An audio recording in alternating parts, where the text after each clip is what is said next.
오늘은 결혼과 이혼 그리고 비혼에 대하여라는 제목으로 은혜를 나누도록 하겠습니다. 하나님의 말씀 본문을 읽다 보면 이 본문은 나에게 전혀 해당되지 않는 본문인 것 같다 이렇게 느껴질 때가 있습니다. 오늘 읽은 말씀, 이 내용은 뭐 나랑 아무 상관도 없고 나에게 아무 영적 유익이나 도움이 되지도 않는 본문처럼 느껴질 때가 있습니다. 그러나 하나님의 말씀은 놀랍게 심오해서 전혀 나랑 상관없어 보이는 내용과 본문일지라도 그 말씀 속에 나를 향한 하나님의 놀라운 축복이, 섭리가, 은혜가, 깨달음이 담겨 있는 줄로 믿습니다. 그래서 오늘도 이혼, 결혼, 비혼 나랑 전혀 상관없는 것이다 혹시 이런 마음이 들더라도 오늘 이 말씀을 통하여 하나님께서 나에게 들려주시는 귀한 진리가 있다는 것을 믿고 말씀을 잘 들으셔서 은혜와 축복을 받으시기를 다시 한번 주의 이름으로 축원합니다. 오늘 말씀의 서론은 1, 2절이에요. 예수께서 이 말씀을 마치시고 갈릴리를 떠나 요단강 건너 유대지경에 이르시니 큰 무리가 따르거늘 예수께서 거기서 그들의 병을 따라하겠습니다. 그들의 병을 한번 저를 봐주십시오. 한 번 더 하겠습니다. 병을 고치시더라. 예수님께서 이제 갈릴리 사역을 마치시고 예루살렘을 향해 가신다는 것은 무슨 뜻이냐? 이제는 더 이상의 지상 사역을 정리하시고 마지막 예수님의 사역의 하이라이트인 십자가를 지러 가신다는 뜻입니다. 그러니까 예수님의 사역의 하이라이트는 무엇이냐? 우리가 이 땅에 유한한 생명이 아니라 영원히 죽을 수밖에 없는 죄악에 빠진 우리 영혼의 죄를 대신하여 십자가를 지심으로 우리에게 영생과 천국을 주시는 게 예수님의 사역의 본질이에요. 그래서 그 십자가를 지시기 위하여 가는 그 중에 이제 큰 무리들이 나왔어요. 그 중엔 병든 사람들이 있었다. 이 인생을 살면서 우리들이 많은 어려움이 있고 고난이 있고 힘든 일이 있지만 제일 큰 어려움은 뭐니 해도 병입니다. 병. 뭐 감기나 몸살이나 독감같이 이런 낫는 병이 아니라 고치지 못하는 병, 난치병, 너무나 힘든 불치병, 혹은 정상적인 삶을 영위하지 못하게 하는 질병, 이 평범한 삶을 살 수 없게 만드는, 그렇죠? 보통 사람들과 어울려 살 수 없게 만드는 그런 육체의 이 병은 인생을 진짜 비참하게 만드는 것이죠. 그 병을 가진 사람들이 예수님 앞에 나왔어요. 자, 이제는 예수님 입장에서 보겠습니다. 근데 예수님은 지금 육체를 살리는 게 목적이 아니에요. 영혼을 영원히 살게 하는 게 목적이에요. 예수님의 입장에서 보면 그 육신은 기껏해야 이 땅에서 길어도 100년도 못 입는 옷과 같은 거예요. 결국은 다 흙에 묻혀서 썩어질 것들이에요. 예수님의 입장에서 보면 이 육체가 별거 아니야. 그러나 우리의 입장에서 보면 또 이 육체와 병이라는 게 이게 잠시지만 너무 또 소중해. 바로 이때 예수님이 이제 나는 십자가를 지러 간다. 니들의 영혼을 살리러 간다. 그러니 육체는 무시한다. 그러지 않으셨다는 거예요. 이 말씀에서 우리가 깨닫게 되는 귀한 은혜가 무엇입니까? 예수님은 우리의 삶에 구체적이고 실질적인 아픔을 외면하지 않으시고 친히 다가와 치유해 주시는 사랑의 주님이심을 믿으시길 바랍니다. 주님은 바로 그런 분이라는, 그래서 그 영혼을 살리기 위하여 십자가 지러 가시면서도 그 육체에 병 걸린 사람을 불쌍히 여기셔서 다 치료해 주시면서 가시는 거예요. 그래서 우리 중에도 지금 현대의학의 도움을 받지 못하거나 현대의사의 도움을 받지 못해서 질병과 어려움 중에 있는 분들은 절대 좌절하지 마시고 낙담하지 마시고 포기하지 말고 예루살렘으로 가는 중에도 병자를 불쌍히 여겨 치료해 주셨던 그 예수님을 만날 수 있기를 주의 이름으로 축원합니다. 이제 오늘 본문 말씀은 3절에서부터 시작돼요. 바리새인들이 예수께 나와 그를 시험하여 이르되 사람이 어떤 이유가 있으면 그 아내를 버리는 것이 옳으니까? 이혼에 대해 질문을 하는데 은혜 받으려고 질문한 게 아니라 시험하려고 질문했다는 거예요. 아주 나쁜 마음으로 나오는 거예요. 예수님 앞에 나오는 건 얼마나 정말 은혜 받을 일인데 이런 마음으로 나오면 소용이 없는 거예요. 우리도 주님 앞에 나오는 것은, 예배 드리는 것은 너무 귀한 것인데 그때 이 은혜 받으려는 마음을 갖고 나와야지 사람을 본다든가 교회를 본다든가 혹은 다른 목적이 조금이라도 있다면 그는 불행한 거예요. 불행한 거예요. 우리 큰은혜 교회 모든 성도님들은 늘 교회 나오실 때 예배 드릴 때 사람도 보지 말고 딴 목적도 갖지 말고 예수님만 보고 은혜만 사모하여 근데 이 사람들은 안 그랬어요. 시험하여 나왔어요. 두 가지 시험의 저의를 갖고 있었습니다. 이 속마음에 첫째는 정치적 의도가 있었어요. 왜냐? 지금 이제 이혼에 대해서 딱 질문하잖아요. 어떤 이유가 있으면 아내를 버리는 것이 옳습니까? 여기에 숨은 정치적 의도는 뭐냐? 그 당시 이스라엘의 최고 권력자는 헤롯이란 임금이었어요. 근데 바로 이 헤롯은 이혼했던 사람이에요. 자기 부인을 버리고 자기 동생의 부인을 취해서 재혼했던 사람이에요. 그래서 세례 요한이 정의의 사도잖아요. 너는 비록 왕이지만 잘못했다 뭐 이렇게 비판하다가 그만 헤롯에게 죽게 돼요. 순교당하는 게 이 전에 나와요. 그러니까 다 이 악독한 바리새인들 그 생각한 거예요. 여기 이제 예수님한테 했을 때 예수님이 이혼하면 안 된다, 이혼은 죄다 그러면 이게 헤롯의 귀에 딱 들어가게 되고 헤롯이 저놈이 또 나를 비판했네 그래서 죽였으면 하는 의도를 갖고 딱 이 질문을 한 거예요. 두 번째는 뭐냐? 사회적 의도가 있습니다. 요즘만 이 막 사회 갈등이 있고 이혼이 막 첨예한 사회적 문제가 된 게 아니라 이 당시에도 사회 갈등이 아주 심하고 이혼이 아주 첨예한 사회적 문제였었어요. 그 중에는 이제 힐렐 학파라는 학파가 있었어요. 이 파가 막 이제 이 파는 지금으로 치면 뭐냐? 이혼 자유주의자예요. 이혼할 수 있다. 꼭 뭐 여자가 음행하지 않아도 여러 가지 이유, 여자가 여자답지 못하면 무조건 이혼할 수 있다 이렇게 주장해요. 그러니까 요새 말로 치면 성격 차이, 지들이 싫으면 얼마든지 결혼했다가 이혼도 할 수 있고 뭐 그런 것이다, 자유롭게, 이런 주장이에요.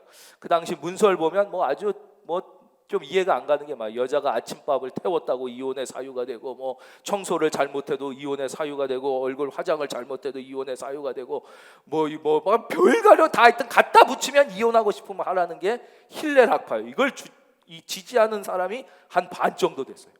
또 반은 샴마이 학파라고, 여기는 이혼 보수파예요. 안 된다. 이혼은 음행한 거 외에는 이혼해서는 절대 안 된다. 다른 이혼은 이혼할 수 없다는 보수파가 막 첨예하게 막 이렇게 싸우고 있었단 말이에요. 그러니까 여기서 만약에 예수님이 한쪽 편을 딱 들게 되면 반대쪽에서 막 요즘에 인터넷 막 신문 막 여론 공격하듯이 또 막 예수님을 한쪽에서 이제 반대하는 쪽에서 공격하게 해가지고 예수님을 곤란에 빠뜨려야 되겠다, 이런 악한 의도를 가지고 질문을 하게 됩니다. 의도는 악했지만 이 질문에 대하여 예수님은 대답을 해 주십니다. 4절입니다. 예수께서 대답하여 이르시되 사람을 지으신 이가 본래 그들을 남자와 여자로 지으시고 말씀하시기를 그러므로 사람이 그 부모를 떠나서 아내에게 합하여 그 둘이 한 몸이 될지니라 하신 것을 읽지 못하였느냐. 6절 화면 보겠습니다. 우리 6절 다 같이 읽을게요. 시작. 그런즉 이제 둘이 아니요 한 몸이니 그러므로 하나님이 짝지어 주신 것을 사람이 나누지 못할지니라 하시니. 아멘. 예수님은 분명하게 대답을 하시다. 근데 바로 예수님의 대답이 오늘 이 말씀이 뭐냐? 하나님의 말씀이에요. 창세기에 있는 말씀을 가지고 예수님께서 하나님이 처음에 남자와 여자를 창조하시고 결혼은 둘이 하나가 되게 하신 것이다. 하나님이 합쳐주신 것이다. 그러므로 사람이 어떤 이유를 갖든지 이혼해서는 안 된다고 대답을 해주신 것이. 예수님이 무엇으로 대답하셨느냐? 당시의 세상의 학문이나 문화나 전통이나 세상의 풍조나 사회 여론을 따라 대답하신 게 아니라 우리 예수님은 인생의 문제에 대한 해답을 어디서 찾으셨냐? 따라하겠습니다. 하나님의 말씀. 잘해 주셨어요. 한 번 더 하겠습니다. 오직 하나님의 말씀. 하나님의 말씀에서 답을 찾으셨다. 우리는 인생을 살 때 많은 문제들을 만나요. 인생은 문제의 연속이에요. 무덤에 묻히기 전까지 모든 인생은 끊임없는 문제가 있어요. 그 중에는 너무 어려운 난제들도 많아요. 자녀 교육의 문제, 취업의 문제, 결혼의 문제, 이혼의 문제, 이사의 문제, 이 장래의 문제, 정치, 경제, 사회뿐만 아니라 가정사의 수많은 문제들이 있고 그 중에는 아주 어려운 문제들이 있어요. 그럴 때 우리가 어디에서 답을 찾아야 제대로 찾고 승리할 수 있느냐? 오직 하나님의 말씀에서 답을 찾을 수 있기를 주의 이름으로 축원합니다. 우리가 신앙생활을 하면서 사람이 나이가 먹으면 성숙하고 세상 학문도 오래 학문을 하면 깊이가 있어지듯이 이 신앙은 신앙생활을 하면 할수록 영적인 깊이가 생기고 뿌리 깊은 나무처럼 이 하나님의 말씀 속에 믿음의 뿌리를 굳게 받아서 더 영혼이 맑아지고 깊어지고 은혜가 충만해지고 이렇게 돼야 이게 정상이라는 거예요. 정상. 근데 우리가 왜 그렇지 못한 경우가 많느냐? 인생의 여러 가지 문제를 당할 때, 만날 때 하나님의 말씀에서 답을 찾아야 되는 걸 알면서도 세상의 사람들의 꾀, 세상의 풍조 속에서 양심의 가책을 느껴 신앙 마음이 아프지만 그래도 타요. 이거 잠깐 아프고 뭐 미안하고 하나님한테 해도 내가 그래도 이렇게 해야지 손해를 안 보지 않을까 해가지고 세상과 타협을 해버리는 거예요. 예. 그러면 마음이 아파. 하지만 이게 나중엔 점점 무뎌집니다. 예. 굳은 살 새벽이는 거 이게 막 진통제 먹고 처음엔 좀 괴로워하고 회개도 하지만 한 번 타협하고 두 번 타협하고 세 번 타협하고 이러면서 계속 하나님의 말씀이 아니라 세상의 꾀 인간의 풍조에 따라 답을 찾으니까 우리의 믿음이 깊어지질 못하고 은혜가 충만해지지 못해서 당장은 내가 꾀를 써서 이득을 보는 것 같지만 결국은 그게 이득이 아니에요. 그걸 소탐대실이라고 그러는 거예요. 소탐대실. 아주 작은 이익을 취하려다 훨씬 큰 영혼의 손해를 보고 인생 전체의 어마어마한 손실을 보고 우리가 예수 믿는데도 은혜 없이 사는 이유가 거기에 있어요. 우리 사랑하는 큰은혜교회 모든 성도님, 오직 예수님처럼 하나님의 말씀에서 한번 따라하겠습니다. 하나님의 말씀에서 답을 찾아야 되는. 그러면서 말씀으로 답을 딱 주셨어요. 그랬더니 이 사람들이 거기서 그냥 넘어가는 게 아니에요. 7절 여짜오되 그러면 어찌하여 모세는 이혼 증서를 주어서 버리라 명하였나이까? 아니 그래요? 근데 보십시오. 구약에 또 다른 데 보면 모세가 이혼할 때 아내에게 이혼 증서를 줘라 그러지 않았습니까? 이건 이혼해도 된다는 뜻 아닙니까?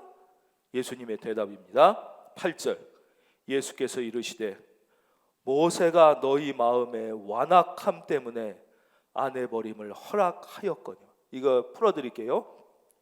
니들이 너무 마음이 사악해서 모세가 어쩔 수 없는 상황에서 대안으로 이혼 증서를 주라고 허락했지만 본래는 그렇지 아니하니라. 이게 중요해요. 본래 하나님의 원래의 뜻은 이혼하는 게 아니다. 딱 이렇게 말씀해 주고 계십니다. 이건 왜 그랬느냐? 이제 악독하거나 이런 사람들이 말씀을 안 듣고 아내를 버려버리고 이혼해. 근데 정말 그런 사람은 너무 악한 사람들이 있잖아요. 이렇게 그 당시 옛날 고대 사회는 이렇게 해서 아내를 버리면 그 여자는 돌에 맞아 죽습니다. 이 여자가 뭔가 큰 잘못을 해서 쫓겨났다고 생각해 돌에 맞아 죽기 때문에 그 여자의 생명을 보호하기 위해서 이혼 증서라도 써서 보내서 그 여자를 살게 해요. 그리고 이혼 증서 없이 쫓겨난 여자는 재혼도 못해요. 돌에 맞아 죽지 않으면. 근데 옛날엔 여자가 직업을 갖고 먹고 살 수 있는 길이 없어. 그러니까 여자가 그냥 굶어 죽고 사회적으로 매장되는 거예요. 그러니까 이혼 증서라도 줘서 내보내면 이 여자가 돌에 맞아 죽는 길이 막히고 살 수 있고 재혼의 길이 열릴 수 있어요. 그러니까 사회적으로 매장되지 않고 살게 하기 위해서. 죄송합니다. 그래서 이건 니들이 진짜 악독해서 여자랑 정말 이혼할 거면 최소한 이혼 증서라도 줘서 여자의 생명을 보호하고 사회적으로 매장되지 않게 살 길을 열어줘라. 그래서 써주라는 거지. 원래 뜻은 이혼하지 말아라. 이게 하나님의 뜻이에요. 따라하겠습니다. 본래는 그렇지 아니하니라. 절대 이혼하면 안 된다. 그렇다는 거예요. 이게 하나님의 뜻이에요. 예. 우리가 소크라테스 잘 아시죠? 그 최위대한 철학자 소크라테스. 너 자신을 알라. Know thyself. 뭐 이런 유명한 얘기. 근데 이분이 이제 철학자로서만 유명한 게 아니라 이제 부인이 아주 악독한 여자로 유명합니다.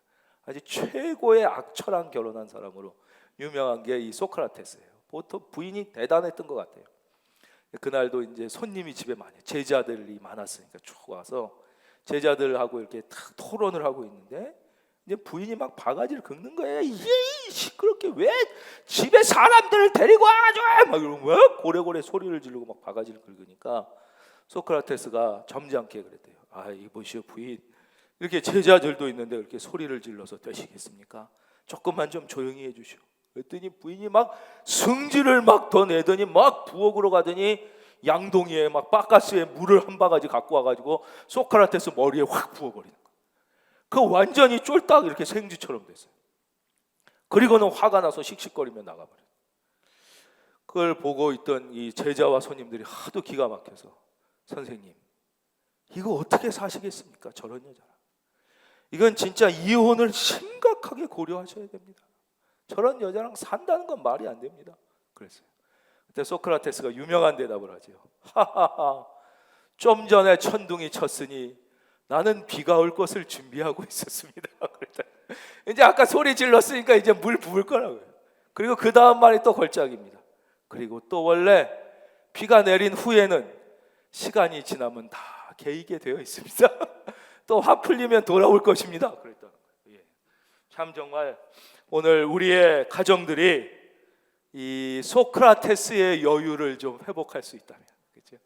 얼마나 많은 가정들이 위기에서 벗어날 수 있겠습니까? 본래는 그렇지 아니한 것입니다. 9절, 내가 너희에게 말하노니 누구든지 음행한 이후에 아내를 버리고 다른 데 장가드는 자는 간음함이니라. 그래서 이거는 결혼 한번 했으면 일단 남편이 되고 일단 아내가 됐으면 좋던 싫던 괴롭던 행복하던 끝까지 사는 것이 하나님의 뜻이다, 이런 뜻이에요. 아닌 것 같은데요? 여기 음행한 이유 외에니까 음행하면은 이혼해도 된다는 것 같은데 그렇지 않습니다.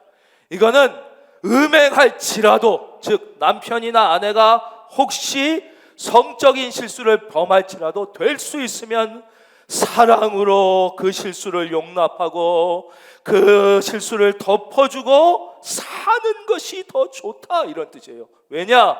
실수가 비록 밉지만 그 실수보다 사랑이 더 소중하기 때문에, 그 실수보다 결혼 속에 담겨져 있는 하나님의 섭리, 그 가정을 향한 하나님의 계획이 훨씬 더 소중하기 때문에 비록 상대방이 성적인 실수를 할더라도 참으며 사는 것이 더 좋고, 도저히 안 되겠을 경우 이해는 한다, 이 정도 뜻이에요.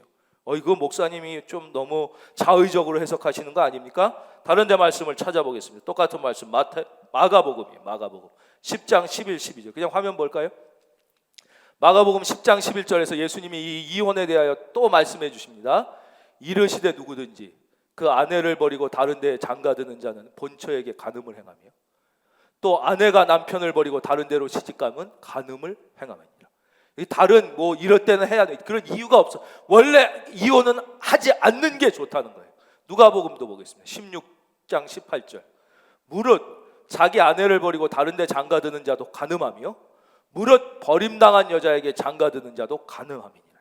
이게 본래 하나님의 뜻이에요.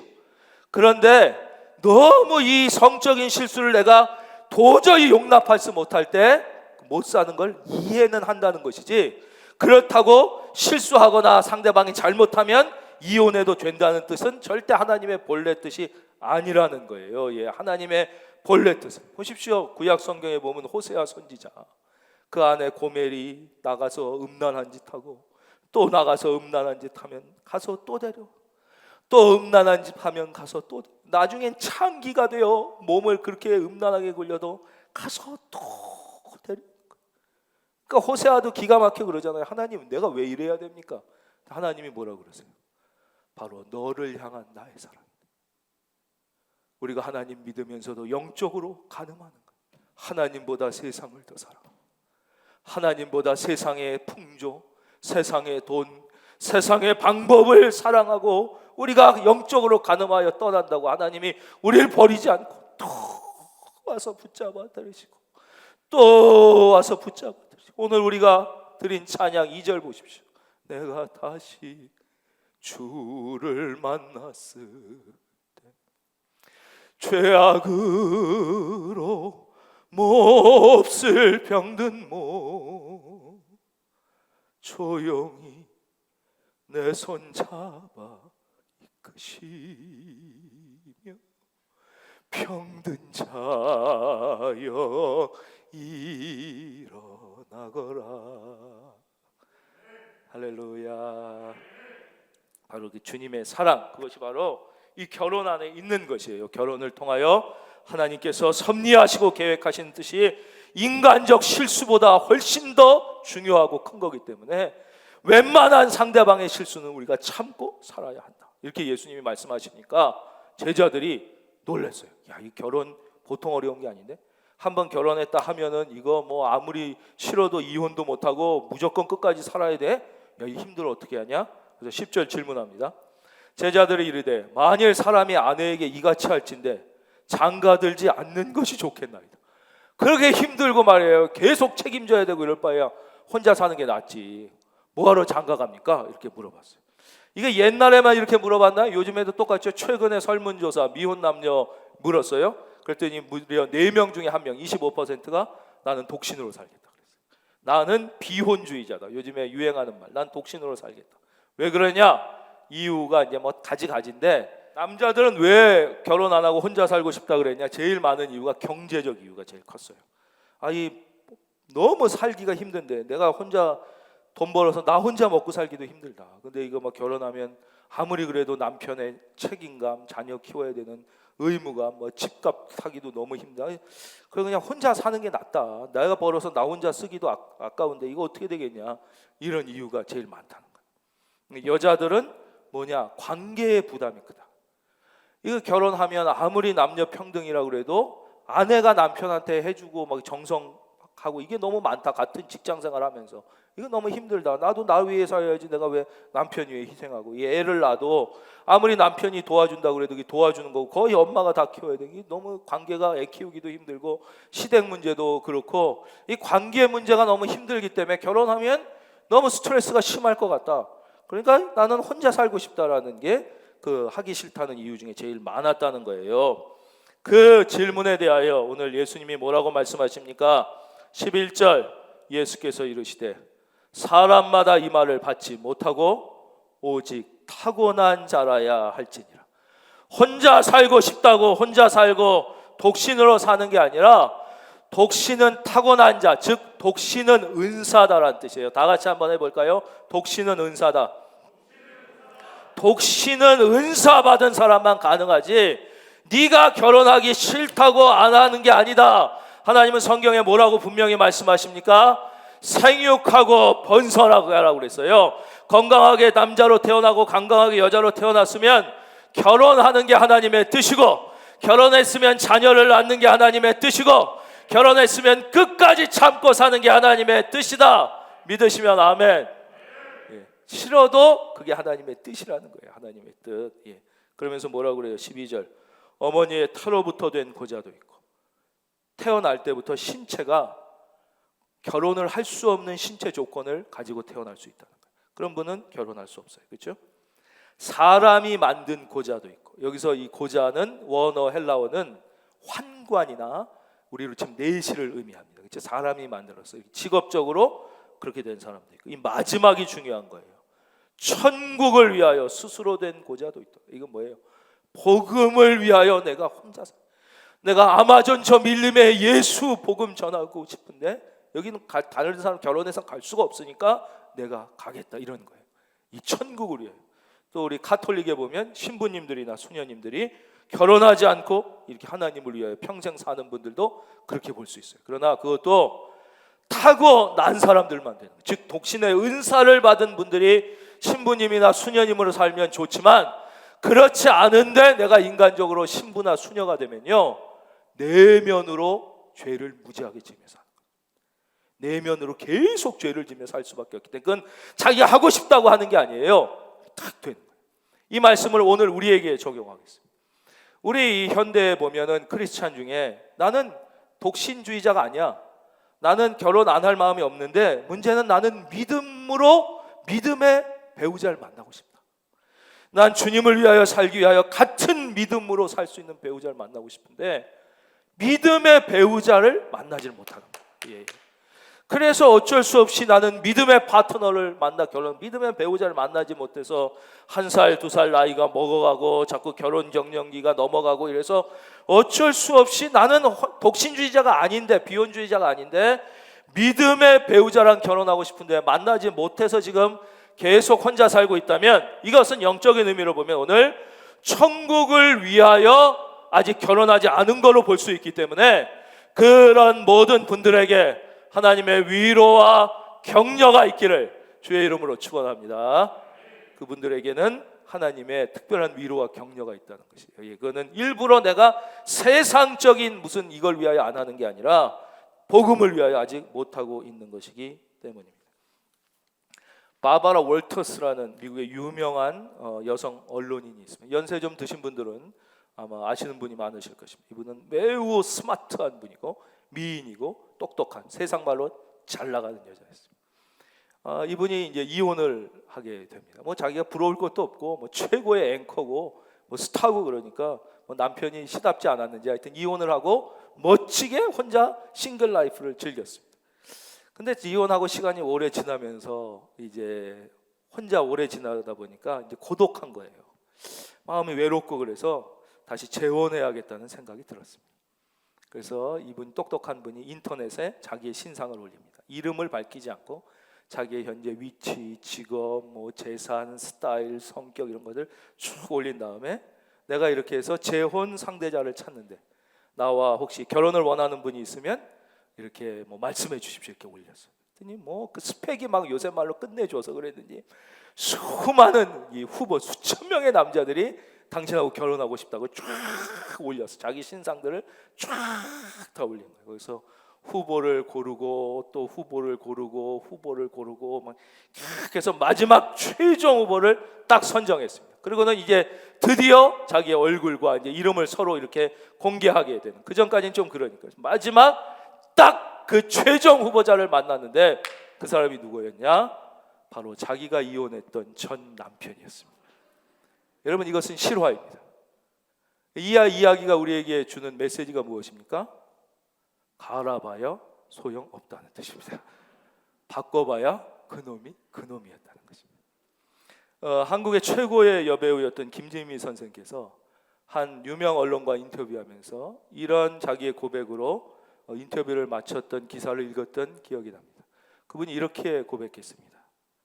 나 이 대한민국에서 제일 잘난 남자랑도 살아봤고, 뭐 아시죠? 뭐 최고의 배우였죠. 내가 어린 남자와도 살아봤고, 아시죠? 테스 형, 그렇죠? 예. 내가 제일 똑똑한 남자, 우리나라 최고의 종합병원의 심장병 전문의였던 분이 똑똑한 남자랑도 살아봤다. 다 살아봤는데 남자는 다 거기서 거기더라. 특별한 남자 없고 특별한 잘난 남자 없더라. 남자들은 다 어린애더라. 이런 고백으로 인터뷰를 마친 것을 읽었던 기억이 납니다. 우리가 한번 결혼했으면, 이 땅에 태어나서 건강한 신체가 있으면 결혼하는 것이 하나님의 뜻이고, 한번 결혼했으면 좋던 싫던 남편과 아내의 의무로서 끝까지 살아가는 것이 하나님의 뜻이다. 이 말씀을 분명히 가슴에 새기고 다 승리하는 신앙생활 하시기를 예수님의 이름으로 축원합니다.